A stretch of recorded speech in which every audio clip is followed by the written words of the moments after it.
டேய் என்ன பிரச்சனை? அத உன் அப்பங்கிட்டே கேளு. என்ன பிரச்சனை? அவனை தானா கேளு. என்னையா பிரச்சனை? அத அவங்கிட்டே கேளு. டேய் பிரச்சனை என்னன்னு கேட்டா இது ஒரு பிரச்சனை ஆக்கிட்டு இருக்கீங்க. மகனை பைட்டு பகல்ல இல்லடா மகனே, பாத்ரூமுக்கு குளிக்கலான்னு துண்ட கட்டிக்கிட்டு போனேன். மத்தவங்க எல்லாம் குளிக்கிறதுக்கு புளி சாதமா கட்டின்னு போறாங்க, எல்லாரும் துண்டு தாண்டா கட்டின்னு போறாங்க.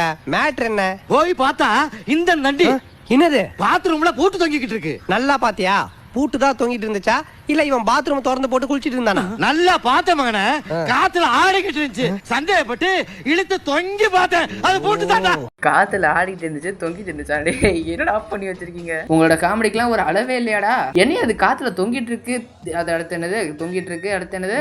ஐயோ தப்பு தப்பா சொல்றேனே ஃபர்ஸ்ட்ல இருந்து. என்னடா அது காத்துல ஆடிக்கிட்டு இருக்கு, தொங்கிட்டு இருக்கு, அதுவும் எதை காட்டுறாங்க பாருங்களேன். ஐயே, இந்த ரீல் பாக்குறதுக்கு முன்னாடி ஒரு சின்ன வார்னிங். இந்த ரீல்ல கெட்ட வார்த்தைலாம் வராது, ஆனா இட்டாச்சி கலாச்சா மாதிரி இருக்கும். அதனால இட்டாச்சி ஃபேன்ஸ் மனசை கொஞ்சம் ஃபுல் வீடியோ லிங்க் டைட்டிலுக்கு மேல இருக்கு, வீடியோவை செக் பண்ணி என்ஜாய் பண்ணுங்க.